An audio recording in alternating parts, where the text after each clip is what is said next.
Hello प्यारे साथियों, मैं अभिषेक पांडे आप सभी का फिर से स्वागत करता हूं आपके अपने यूट्यूब चैनल वंदे मातरम 2.0 में। तो आज के इस वीडियो में हम डिस्कस करेंगे प्रोनाउन यानी सर्वनाम। चैप्टर आपका ये होने वाला है। ये आपका टॉपिक जो है, ये वीडियो जो है आपकी वो सर्वनाम के ऊपर होने वाली है। और पिछली मैंने 4 वीडियोज़ बनाए हैं, इसमें नाउन का मैंने हर एक नाउन का खेल ही ख़त्म कर दिया है।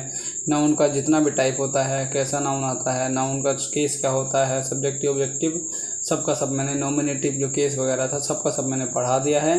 अगर आपने अभी तक वो सारी वीडियोज़ नहीं देखी हैं तो वो चैनल पर विजिट करके जाके देख सकते हैं। अगर नहीं मिलती हैं आपको तो मैं इस वीडियो के डिस्क्रिप्शन में वो चारों के चारों वीडियोज़ का लिंक डाल दूँगा, तो वहाँ पे जाकर आप उसे फुल वॉच कर सकते हैं। तो चलिए बढ़ते हैं आगे। आज के हम इस टॉपिक पे प्रोनाउन को पढ़ेंगे।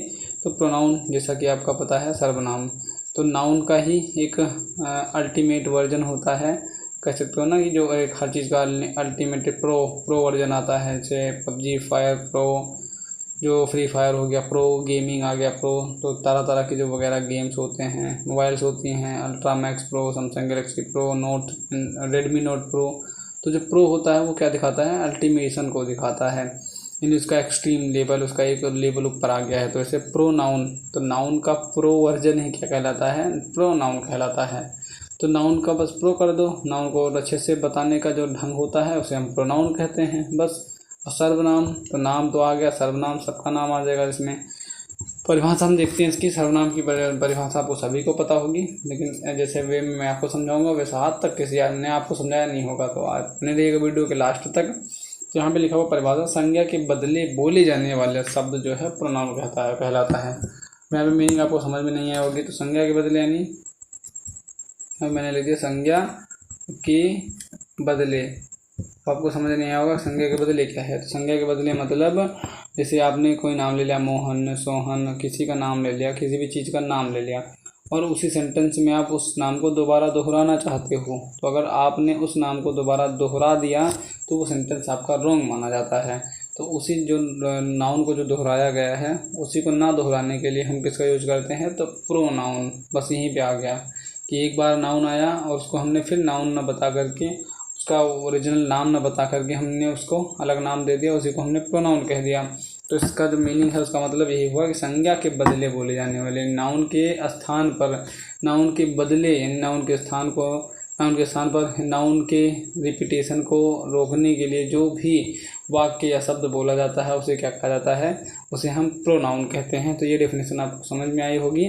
आगे जैसे है, a pronoun is a word used in place of a noun, यानी अ नाउन यहाँ पे क्या लिखा हुआ है कि अनाउन, एक नाउन ऐसा वर्ड है जो संज्ञा के स्थान पर प्रयोग किया जाने वाला एक शब्द होता है। आगे है एग्जाम्पल के तौर पे आप देख सकते हैं, जैसे Rita is absent because she is ill. अब यहाँ पे हमने दोबारा इसको रिपीट कर सकते थे, यानी जहाँ पे सी आया है वहाँ पे हम दोबारा रीता कह सकते थे, लेकिन प्रोनाउन की डेफिनेशन क्या कहती है कि नाउन के बदले जिन शब्द का यूज़ हम करते हैं उन्हें हम प्रोनाउन कहते हैं। यानी नाउन एक बार ही एक सेंटेंस में, एक ही वे में, एक ही सेंस में सिर्फ एक ही बार उस नाउन का यूज किया जा सकता है। अगर अगली बार हमने उसका यूज़ कर दिया तो वो सेंटेंस आपका रॉन्ग माना जाता है।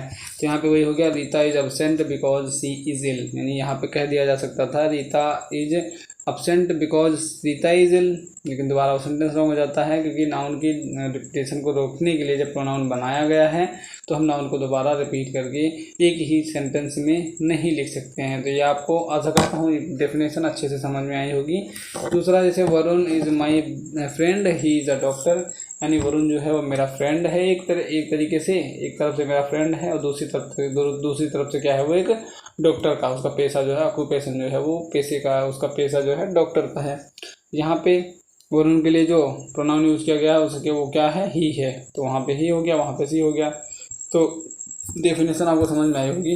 अब यहाँ पे जैसे लिखा उपरोक्त वाक्य नंबर, यानी यहाँ पे आपका हो गया उपरोक्त वाक्य नंबर ए में सी शब्द रीता के लिए तथा वाक्य नंबर बी में ही शब्द वरुण के लिए प्रयोग हुआ है।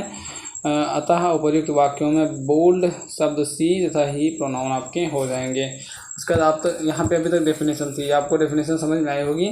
आगे हम बढ़ते हैं टाइप्स ऑफ नाउन पे, यानी किस पे पढ़ते हैं हम, टाइप्स ऑफ नाउन पे। टाइप्स ऑफ नाउन कितने होते हैं आपको हम ये पढ़ने वाले हैं। तो आपको मैं एक बात बता दूं, जैसे बेसिकली जो प्रोनाउन, वो वहाँ प्रोनाउन के जो टाइप होते हैं वो बेसिकली 8 प्रकार के होते हैं। इन कुछ जो हैं जैसे 7th में, 8th में, 9th में, 10th में, 11th 12th में कंपटीशन में जो नाउन का टाइप आ जाता है तो कहीं कहीं कुछ चीज़ों को हटा करके एक नाउन दूसरा एक्स्ट्रा ऐड कर दिया जाता है। तो वही चीज़ है, बस यहाँ पे आपको जो नाउन देखने को मिलेगा 10 मिलेगा। अब ये हंसना मत कि 10 प्रोनाउन होते ही नहीं, आप कैसे पढ़ा रहे हो। मैं वही कह रहा हूँ कि जो उन किताबों में है किसी किताब में नहीं रहता है, दूसरी किताब में रहता है, किसी किताब में नहीं रहता है, तो मैं इसमें सबको इकट्ठा करके ले आया हूँ। यानी सारे 10 के जो 10 जो प्रोनाउन है इसके अलावा नहीं है, 10 के 10 टोटल प्रोनाउन आपको देखने को मिल जाएंगे। यहाँ पे पहला जो प्रोनाउन लिखा हुआ है क्या है, पर्सनल प्रोनाउन, दूसरा रिफ्लेक्सिव प्रोनाउन, तीसरा एम्फेटिक प्रोनाउन, चौथा रेसिप्रोकल प्रोनाउन, पांचवा डेमोन्स्ट्रेटिव, छठवां आपका इंटरोगेटिव, सातवां इंडेफिनिट, आठवां डिस्ट्रीब्यूटिव, 9th का रिलेटिव और 10th एक्सक्लेमेटरी प्रोनाउन यहाँ पे लिखा हुआ है।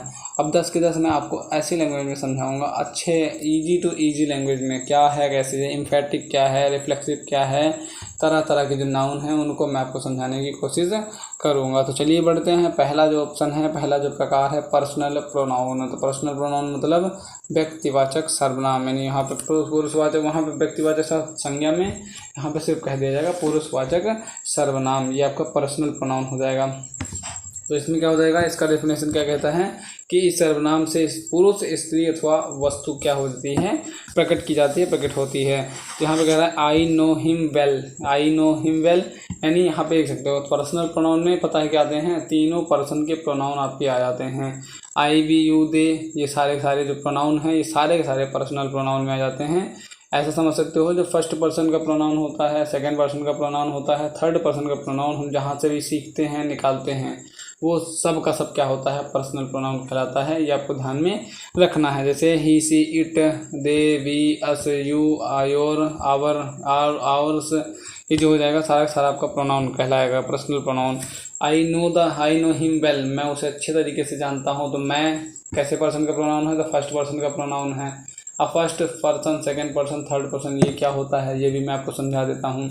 तो जैसे हमने कह दिया, ध्यान से सुनना आप, क्योंकि यहाँ पे लिखना पॉसिबल नहीं है, अभी इसी में एक तरफ हो जाएगा तो गड़बड़ी हो जाती है। तो आप, मैं जो बोल रहा हूँ उसे सुनते जाना। जैसे मैंने कहा मैं आपसे कह रहा हूँ, मैं आपसे कह रहा हूँ, या मैं आपको पढ़ा रहा हूँ, आप पढ़ रहे हो। मैं आपसे आपको पढ़ा रहा हूँ, तो मैं जो हो गया वो फर्स्ट पर्सन का प्रोनाउन हो गया। मैं फर्स्ट पर्सन हूँ, करने वाला मैं हूँ, तो मैं फर्स्ट पर्सन का प्रोनाउन हो गया। आप सुनने वाले हो, तो आप मेरी बातें सुन रहे हो, तो आप सेकंड पर्सन हो गए। अब अगर हम दोनों मिलके किसी तीसरे व्यक्ति के बारे में बात करते हैं, जैसे मैंने तुमसे कहा कि मोहन एक अच्छा लड़का है, तो मैंने तुमसे कह दिया, तो मैंने तुमसे कहा, तो मैं फर्स्ट पर्सन का हो गया, तुम जो हो गए सेकंड पर्सन हो गए, और बातें की जा रही हैं थर्ड पर्सन के बारे में, किसी थर्ड अन्य के बारे में बात की जा रही है, तो हम उस मोहन को कहेंगे वो थर्ड पर्सन का प्रोनाउन है। ऐसे ही कैटेगरी डिवाइड की गई है। ये आपको समझ में आया होगा। तो आगे बढ़ते हैं हम। तो जितने भी फर्स्ट पर्सन के प्रोनाउन हो, सेकंड पर्सन के प्रोनाउन हो, या थर्ड पर्सन के प्रोनाउन हो, वो सारे कैसे प्रोनाउन होते हैं, तो पर्सनल प्रोनाउन की कैटेगरी में आते हैं। यहाँ पे जैसे लिखा आई नो हिम वेल, मैं उसे अच्छे तरीके से जानता हूँ, यानी फर्स्ट पर्सन यहाँ पे है। यू आर इंटेलिजेंट, तुम बहुत ही बुद्धिमान हो, तो यू आर यानी सेकंड पर्सन की बात की जा रही है।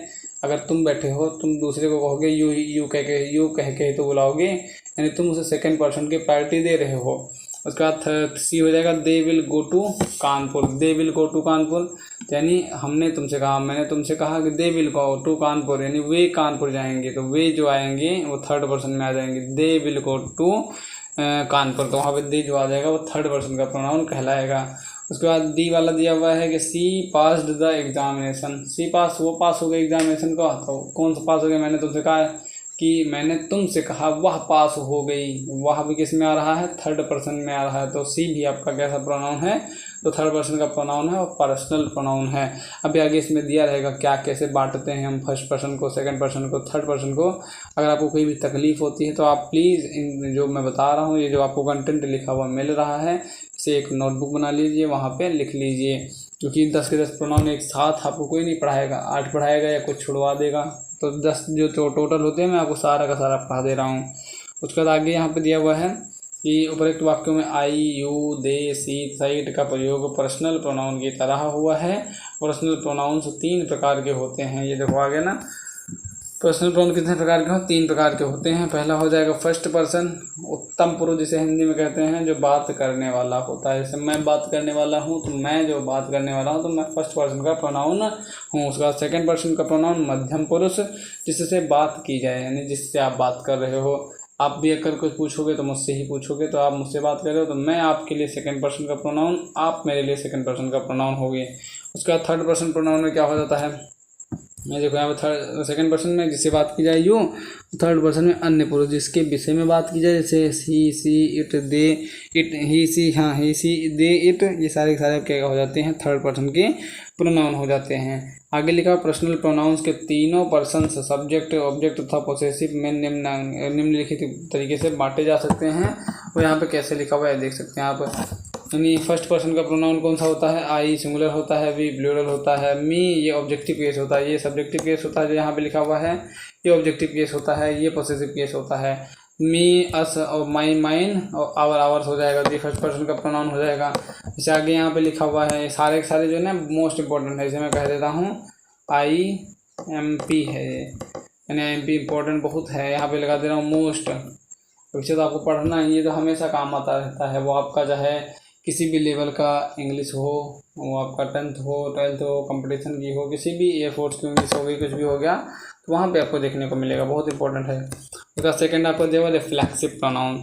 रिफ्लेक्सिव प्रोनाउन मतलब निजवाचक सर्वनाम। निज मतलब निज, यानी कहते हैं तुम्हारा निजी घर है, ये निजी घर है, तो निजवाचक सर्वनाम। तो निजवाचक सर्वनाम क्या है, रिफ्लेक्सिव सर्वनाम क्या है, तो आपको हम यहाँ पे दिखाएंगे, पढ़ाएंगे। तो निज मतलब जैसे आप समझते हो कि आपका ये निजी घर है, निजी मतलब खुद का घर है, तो वही जहाँ पे आपको निजी निश्चितता बता दी जाए, वो ऐसा अगर वो ऐसा शब्द कहीं पे मिलता है तो उसे हम कहते हैं क्या? Reflexive pronoun. अब इसमें रिफ्लेक्स है, नाम से स्पष्ट है रिफ्लेक्स, तो रिफ्लेक्स टाइप का कुछ आपको देखने को यहाँ पे मिलेगा।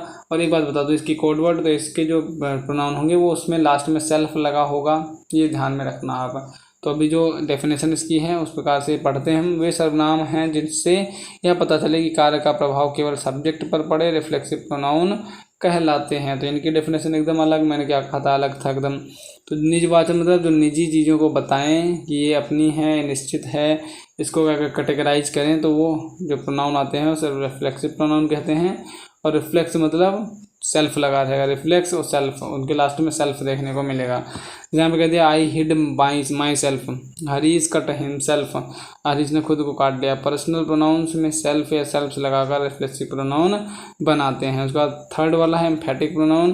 तो दृढ़ता सूचक सर्वनाम जो हो जाते हैं वो क्या हो जाएगा? आई माई सेल्फ, ये my self, your self, her self, ये क्या हो जाते हैं?